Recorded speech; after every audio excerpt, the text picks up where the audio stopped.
Hey guys, welcome to Interesting Weird and Wild Rift. So today we have a goofy Lucian supplementary guide. Today we're going to be talking about on-hit Lucian. And it's not that mid lane build that I showed you guys from a while back. I mean, I know I mentioned that I had a lot of Lucian videos coming up. This wasn't really one of the ones that I planned. I was actually going to do a first strike Lucian, which I still am going to do eventually. But basically, we happened to run into a very tanky team, and I was thinking that, you know what, let me try out this RUNAANS Hurricane on-hit Lucian build. So we'll talk a little bit more about how the build is in the gameplay itself. But first up, let's start off with talking about what the build actually is. So the build basically is going to be going for Gluttonous Greaves at the start, AD and Omnivamp, standard. First item, also pretty standard for an on-hit build. Terminus, of course, AD attack speed, on-hit magic damage, stacking resistances, stacking penetrations, just an all-around amazing item. It gives you so much stuff, right? Like, it just gives you so much stuff, so it's a really good first item as well. Then we have the funky one, which is RUNAANS Hurricane. So RUNAANS, of course, allows you to proc your on-hit onto multiple champions. I actually chose to go for the second. I think that you can actually swap this and Borg. I think going for Borg second might actually be better than RUNAANS second, because I think the damage is a little bit lacking. But anyways, of course, we have RUNAANS attacking couple people at the same time. The basis of thinking that is, I'm thinking that, Lucian can proc the double autos really easily, and you can, of course, use that to proc RUNAANS as well, and then you can attack multiple people at the same time. That is gonna, just come in handy, right? So, yeah, and then we of course have Borg, classic of any on-hit build. Of course, you have the health damage on hit, you get a bit of AD attack speed, physical vamp, and of course drain passive. All standard stuff, all really good. And then, just because we are going for on-hit, I actually chose to go for Wit's End. Wit's End, attack speed, magic resist, healing when you're below half health, and on-hit magic damage. Now, the only issue kind of with Wit's End is you don't want to build this against an AD team, right? So in the gameplay, you'll see I was against a full AD team. So you don't want to build Wit's End against a full AD team. You want to only build it against, like, when there's AP. So I would sub in something like Triforce, for example, in that position, or Bloodthirster instead. Although they are both way more expensive, but you don't really want to go for Wit's End when, there really isn't a need to. And then, finally, for your last item, you're going to go for something defensive. So here I have Shield Bow. You could, of course, go for other items like Maul if there's a lot of magic damage to double up on Wit's End. You could go for GA, you could go for, Sterex instead of Shield Bow if you prefer. A ton of options there, even Twin Guard. So for the runes, pretty standard for Lucian. PTA such empowerment because you proc this a lot, and it's gonna help you deal a lot of extra damage. Brutal just for the extra damage on hit. Giant Saber to counter the tanks, and of course we have Bloodline here just for extra healing. No real point for Alacrity here. You already have so much attack speed, and Lucian is not really an attack speed champion anyways.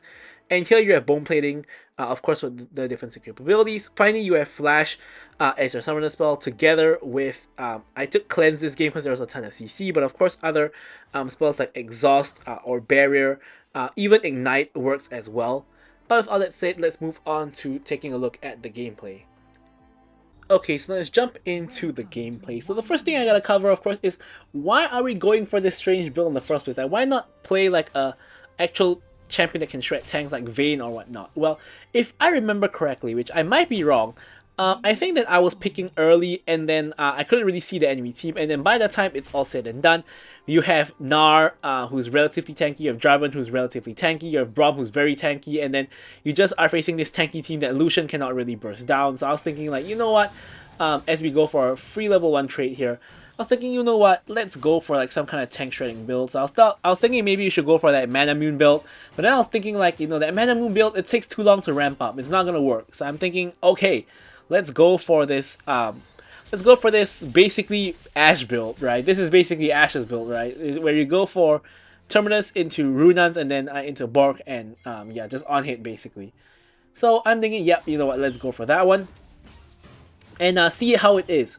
So now I guess the next logical thing I should talk about is how did it go? Well, it's not bad, but it's not great either, right? This is only in this very niche scenarios, which honestly should probably never happen, where you somehow find yourself playing Lucian against a team of like 3 tanks, which is kind of what I had here, right? So, yeah, you're better off playing an actual champion that can shred tanks instead of this weird on-hit Lucian build. But it's honestly decent, and I say it's decent because you do deal a decent amount of damage, but it's just so weird playing Lucian, like where you're doing a lot of DPS instead of just doing a burst damage. So I guess it just feels a little bit weird, but at the same time it does kind of work, right? There's nothing really wrong with it, it just kind of feels weird. But yet again, as I mentioned, so many other people can do the job better when it comes to shredding tanks. So I would say that, you know, you don't really have to go, you shouldn't really go for this build on Lucian unless you really can't help it. So yeah, that's basically my kind of conclusion. It's a decent build, but you know, there's so many better champions you could play if the enemy team is tanky, if you do have a choice. If you don't have a choice, maybe going for this build is the way to go. Yeah. So anyways, yeah, it's really interesting. Braum is now behind enemy lines. He does have that annoying shield though. Like with that shield, it's so hard to deal damage to him because he just absorbs all of it on his shield. And here I'm playing with a Soraka. So you'll notice this Soraka is spam pinging the whole game. Right? Spam pinging, spam emoting, spam everything. I really kind of wanted to mute this guy, but the issue was that his pings were not necessarily bad. Right? As he was just constantly pinging on the way, and when he say on the way, what he really means is engaged. Like he wants me to fight. And the reason why that's the case is because that's actually how you play with a Soraka. Like, what you want to do when you're playing with Soraka is you want to take heavy trades, and the reason for that is Soraka can heal you back up to full health, but Braum obviously can't, so whatever health Sivir and Braum lose, it's permanent. But whatever health I lose, Soraka can heal me back up. So she wants me to play aggressive, I get the message. So I honestly wouldn't even say her pings are that bad. Like I know what she's trying to tell me, which is I should trade aggressively, which is what I've been doing here. Like, you guys notice I'm dashing in and trading with them like at every opportunity, like whenever my dash is up. It's because I have a Soraka, and it's not because I've gone mad. So another small thing I wanted to kind of cover here is that I'm playing against a full AD team. Nars AD, so is Jarvan, Irelia, Sivir, and Braum. So there's 0 AP in this game. So I actually decided to adapt my build a little bit. So normally, of course, you would rush Gluttonous Greaves and then go into Terminus, and then like maybe after your third item you would sell the Gluttonous Greaves, and then you would actually then pick up your defensive boots, which is going to be the armor boots. So in this game, instead of kind of wasting gold buying and selling boots, I decided to instead skip boots and go for Terminus as a first item to get that, of course, early AD. And the reason why I can do that is because, of course, boots gives 35 AD. But going for Terminus, going for the BF sword actually gives you 40 AD. So you actually get the same amount of AD as boots, just that you, of course, don't get the movement speed and the Omnivamp. But you get about the same AD, so your damage is not going to get affected by not rushing boots, which is the main reason why you rush boots. It's for that early AD for the most part. So in this game, I'm going to rush Terminus first with, of course, a BF sword rush. And then after that, I'm then going to go for armor boots so that I don't have to waste gold buying and selling. And of course, armor boots are going to come in very handy. So here, Vi is here, so I'm actually going in onto Sivir. However, Jarvan comes in from behind. So he was actually just hiding inside the bush, and Sivir actually escapes on 1 HP, which is really unlucky. I get stunned here, so I'm going to have to cleanse it. Jarvan puts a very horrible flag, so he's not able to follow up and knock me up. Irelia comes in with the ult, misses it. I flash away just to make them tank tower further. I dash back, and Irelia nearly dies to tower. Braum dies to tower, and now here I make a mistake, right? I should be walking toward Jarvan, because if you guys notice, I was trying to go for the fruit, but there's really no way I'm getting to the fruit, right? Sivir and Irelia are both there. They know I'm going to go for the fruit, and they're going to kill me, which is exactly what they did if I go for the fruit. So what I should have done is I actually should have walked after Jarvan, because there's no way I can survive Sivir and Irelia if I walk too close to them. But against Jarvan, I'm not saying that I have a good chance against Jarvan, but I have a better chance against Jarvan. So here I'm a little bit of gold away from Terminus. I'm just waiting in the base for the last bit of gold. I complete Terminus right as the first objective comes up. And now I'm rushing over because there's obviously a fight at the dragon. Soraka is coming over as well. We're trying to make it there to the blast plant. I blast plant myself in, and we're able to get the kills onto Jarvan and Braum.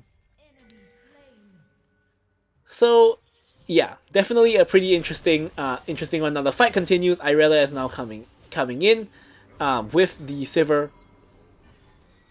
Yeah, so honestly, I think I played the tower dive pretty well, considering it's 4v2, and we essentially managed to trade like 2 for 3, I think, because like, no, 2 for 2, because Braum died to the tower, and then Irelia died to the tower, but Sivir and Jarvan both lived on pretty low HP, but they lived nonetheless. I mean, in the grand scheme of things, Vi came over and killed the Sivir, so I guess you could say it's positive trade in the end. But I actually think we played really well at, with the dive, with the flashes and the dashes to make them tank tower and make it really difficult for them to kill us. Of course, with Soraka healing us as well. So I think we actually played the dive really, really well.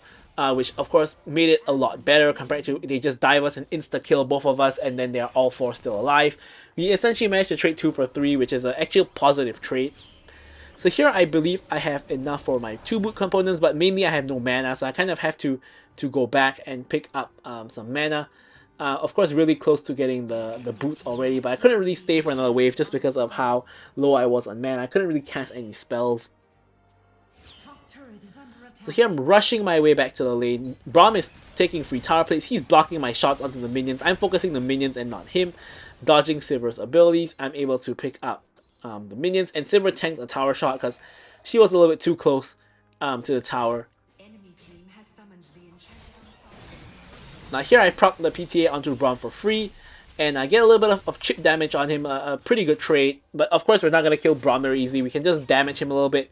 But without like Vi ganking or anything like that happening, there's no way we're killing Braum like in a 2v2. Very, very unlikely. So Braum now roaming to mid, and I'm actually pinging, I believe I pinged it. But Vi and Irelia go into intense 1v1. Now, Sivir is alone, of course we know that because we know Braum has roamed to mid. He hasn't shown mid though, so he might be actually roaming back. Here I'm actually just recalling in the enemy side bush because if Sivir walks up or if Braum shows up, you know, I might need to cancel the recall. Turns out I didn't really need to, so instead I'm just going to back and pick up some items and also get an extra dagger, which is of course going to build into RUNAANS eventually. Now you'll notice Soraka actually likes to roam. So that's exactly what she's doing here. She's roaming, but I'm not sure why she's roaming to Tryndamere because Tryndamere is recalling. Cancels the recall because of Soraka there, I guess, and is able to pick up the wave, so I guess that did help Tryndamere out quite a bit. So here I'm pinging on the way because I know Braum is here. So Braum actually tags me with the Q, which I didn't think would hit me, but it did. And Vi is now gonna face check the Braum there. There we go. So here we don't really want to hardcore focus Braum, so we're just getting a little bit of free damage onto him. Jarvan goes in 1v2 with Irelia close behind. I'm making my way over to the fight. We dash in trying to kill the Jarvan. Jarvan survives for a insanely long time, even with my flash. I'm gonna have to ult him down, finally killing him, and we get rid of Irelia as well, with her eating a lot of the culling there. So here, we're not going to be able to kill Braum, right? He's under tower, but here I'm just getting a little bit of free damage onto him, then dashing out. Because, of course, I do have that mobility to dash the wall.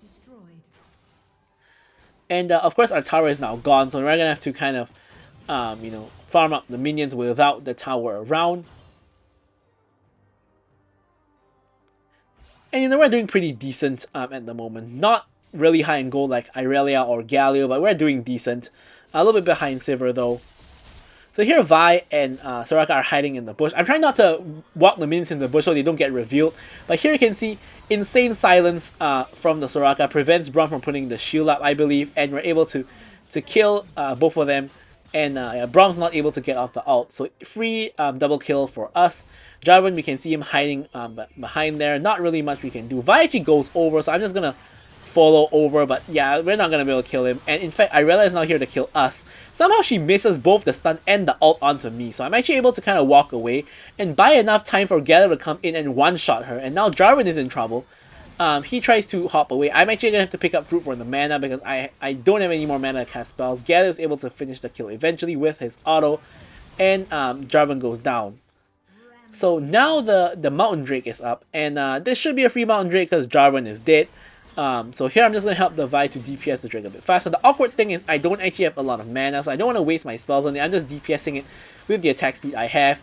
Braum trying to run interference, but not very much he can do, or so you think, until Vi smites a millisecond too early, leaving the dragon at 44 health and allowing Braum to steal the dragon, which is, honestly, it's just embarrassing, right? Like, if you're the jungle and you get dragon stolen by Braum, like, I don't know what to say. Anyways, here, I actually almost die here. I say I almost die even though I'm full health because if Braum hits the Q on me, and if Sivir was a little bit closer and she was able to follow up and stun me there, which is not very hard for Sivir to do with the auto W for the auto reset and then auto, I would have just died right there because I would have been stunned and slowed and I would have nowhere to run. So, really close shave of death. Thankfully, I had my mobility up with the dash there. and I'm able to find my way to safety. So here, all I wanted to do is to farm these wolves. You can see I expended all my spells on the wolves, but Galio actually wants to go for Irelia. So I'm kind of forced to help him by attacking Irelia over the wall.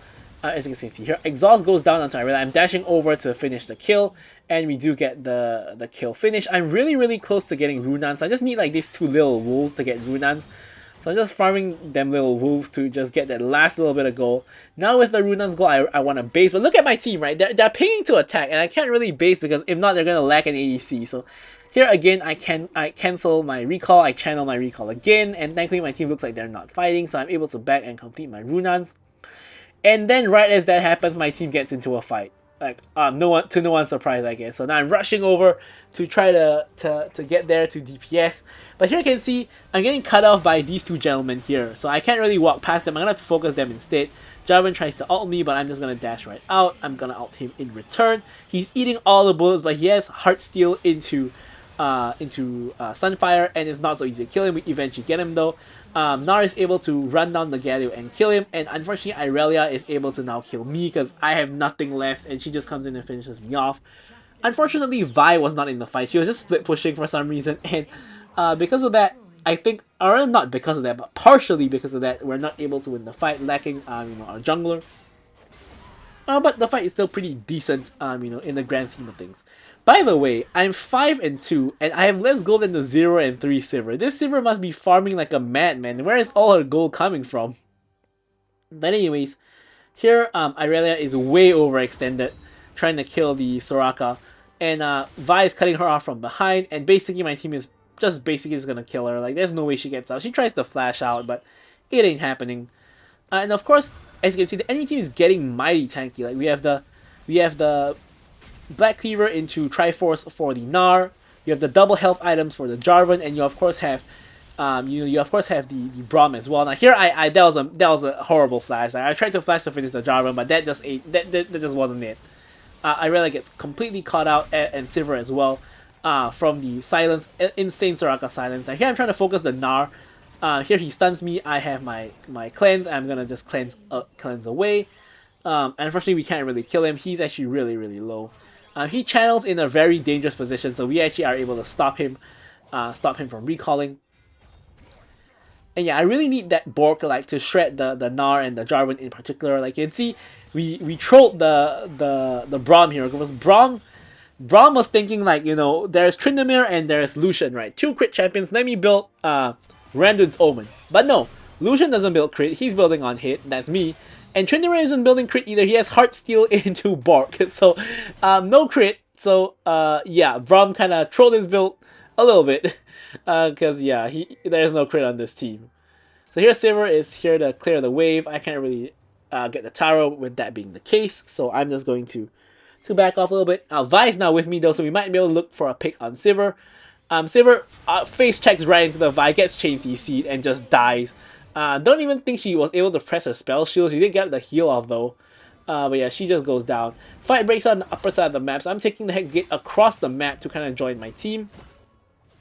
Now I'm just going to dash the wall, join up. Here we have Jarvan coming in with the ult, and I actually managed to, that's not on purpose, but I actually managed to avoid getting gnarred into the wall because I actually dashed at the exact right moment, which was not intentional, but hey, sometimes you do get lucky. So here, the final dragon is up, which is soul for nobody, so it's not really that important. I'm not interested in chasing these kills, to be very honest, so we're just running them down. But we get slowed by Gnar, and it just ain't happening. So Jarvan picked the wrong spot to recall. 3 of us can see him there. I think he was shopping or what, but he just stood in the silence, gets one shot, and should be a free dragon here. I say should be because the last time I said it was a free dragon, Vi managed to lose it to a Braum ult, of all things. And yeah, should have been our soul, our ice soul, but unfortunately it's soul for nobody. And yeah, so here we are able to pick up the dragon. Anyways, now we're gonna go ahead, farm the bot wave. And Tryndamere is getting run down a little bit here. Yeah, you can see Soraka's just emoting him again, and even uses her ult for him, which I don't think was worth it, because he was dead. There's no way he's getting out there. Now I'm just going to continue on farming, really close to getting my Bork. Just need a little bit more gold. I'm going to farm the mid-wave. Unfortunately, a fight is breaking out again. Who is that getting caught this time? It's Vi. So here we're gonna have to fight, because if with Vi and Tryndamere dead, they're gonna get a free Baron. So here we're trying to salvage the fight. I realize she's trying to run the Vi down, and I realize now the one getting caught because her whole team kind of stops the fight, and we're able to turn back around and help out our Vi to kill Irelia, and now Vi is the one that actually survives, and Irelia is the one that goes down. And now this means we can probably do Baron. So here we're gonna go ahead and do Baron. Now I'm really iffy about this as Baron, because Vi has shown that she missed the smite once, so I don't know if that's gonna happen again. Jarvan is alive as well, and he's probably coming. There he is. So Jarvan gets the flag in, dashes in, and thankfully Vi gets the smite. Now Jarvan is completely caught out. He's tanky, but he's not gonna survive the damage of 4 people.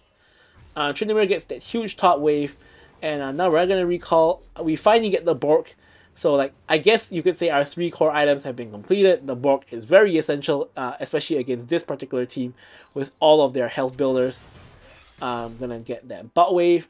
While waiting for the next wave, we're actually gonna sneakily just grab the Krugs in between and then pick up the next wave. And here, since Vi is coming to farm, I'm not gonna take the 2 small ones. She doesn't take it either, actually. But here we want to go for this tower, and we want to start pushing in, right? So Irelia here to defend. She appears to be alone for the moment, so we're not too scared of her alone because we have 3 of us here. We can see 3 enemies in mid, and they're kind of at the wrong spot, right? We're not pushing mid, we're pushing bot. So they're probably going to be on rotation. There they are. Vi gets a little bit caught out, goes in. Galio gets the ult from the Vi who's deep in. I kind of whiffed my ult a little bit, but look at that burst damage onto the Sivir with the on-hit build. So now here I'm going into on-hit mode. I'm just staying in the backline DPSing. Nara tries to jump in. I'm dashing away to make sure I don't get ulted. I get ulted, but into a safe position. The stun doesn't matter either. I'm still basically full health. Irelia goes on me. I flash behind to the safety of my team, and we're able to get rid of her. And with that, only Sivir is left alive because she obviously has recalled, at that point. And here, honestly, I think I troll a little bit here. Like, we should just be ending the game. Like, only Sivir is alive. We can probably just end, and Sivir is actually now dead. So enemy team actually just surrenders, and we just win the game anyway. So I guess that troll that didn't really matter too much. But yeah. So anyways, I'm going to leave you guys, of course, with the stats as usual. You will see that I did get an S, and this build does do decent damage. But yeah, thank you guys so much for watching the video, and goodbye.